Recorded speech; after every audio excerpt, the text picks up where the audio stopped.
এখন 12টা বেজে গেছে।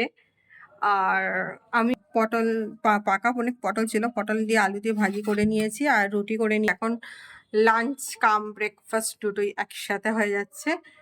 এবার জামাগুলো ওখান থেকে নিয়ে এসে এবার বাকি জামাগুলো কেচে ওখানে মিলতে হবে।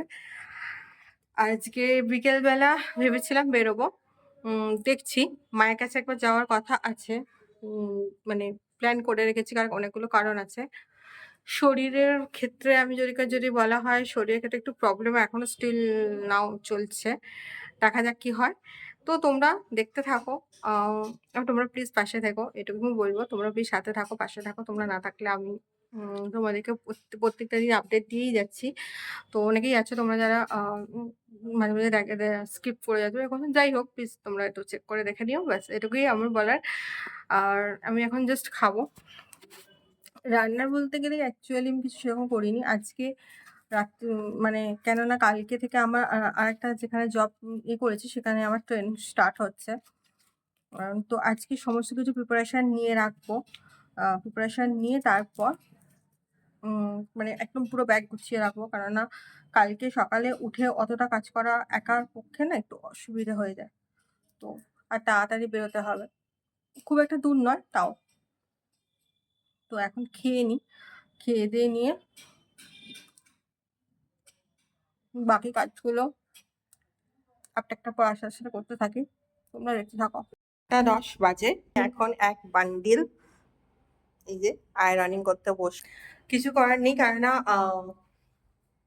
আয়রনিং করে দেন তারপরে সব ঠিকঠাক করে আলমারিতে তুলে দেবো। কালকে জামা ফিক্সড করে নিয়ে তা এখনো পর্যন্ত রাত্রে ডিনার এখনো হয়নি। আমি আটা মেখে রেখে দিয়েছি। ডিনার রাত্রে আজকে রুটি খাবো না, যেহেতু সকালে রুটি খেয়েছি, তো ভাতই খেয়ে নেবো। ভাতের সাথে কি করবো সেটাই ভাবছি এখন। তো এখন এগুলো করি, না করলে তো মুশকিল। তো এখন বসে বসে এখন আয়রনিং করবো। এখন 9টা 15 বাজে। আমি আমি বলতে যাচ্ছি আমি লাঞ্চ নিয়ে বসেছি, আমি ডিনার নিয়ে বসেছি। ডিম ভাজা তো তো তোমরা সবাই জানো, সকালবেলা আলু পটল ভাজা, সেটাই আমি লাঞ্চ মানে আবার লাঞ্চে নিয়ে নিয়েছি। বললাম যাই হোক, ডিনারে নিয়ে নিয়েছি। বাট এখানেই শেষ না, এখন অনেকগুলো বাকি। আমি এখনো আজকে ফেস প্যাক একটা ইউজ করার খুব ইচ্ছে হচ্ছে। তো এখন ফেস প্যাক ইউজ করবো, মানে এখন অনেকগুলো কাজ আছে। এখন আমি হাতের আজকে নেল পালিশ করলাম, যাক অনেকদিন পর মনে হলো একটু নেল পালিশ করা উচিত। এরকম ভুচি হাতে নেল পালিশ করলে খুব বাজে লাগে, আই নো, বাট আমার তাও একটু ইচ্ছে হলো। কালারটা এমনি নর্মাল সিলভার কালার, কিন্তু নাথিং অন্য কিছু কালার। তো কালকে কালকের জন্য অনেক কিছু কাজ সবকিছু রেডি করে রেখে দিয়েছি, একটার পর একটা করে কাজগুলো করে বেরোবো বলে। বাকি এখনো অনেকগুলো কাজ বাকি, তোমরা দেখতে থাকো।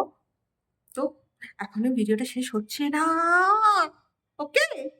তো স্টে টিউনড, একটুখানি থাকো, হোল্ড করো। সব কাজ হয়ে গেছে। এখানে গ্যাসের বই আর গ্যাসের টাকা আমি রেখে প্রচন্ড লাগছে। এবার একটুখানি খুব জানি আমাকে ভীষণ উইক লাগছে। এবার আমি একটুখানি ফেস প্যাক ইউজ করবো, করে জাস্ট করে ফেসটা হয়ে শোবো। তো এই ভিডিওটা আজকে এখানেই এন্ড করছি। Good night, sweet dream, take care. ভালো থাকবে, সুস্থ থাকবে, সবাইকে ভালো রাখবে, সবাইকে ভালো রাখবে, আর সবসময় স্মাইলে থাকবে, লাইফটা পজিটিভলি ভাববে। ব্যাস এটুকুই আজকে ভিডিওটা। চলো tata, bye bye, good night.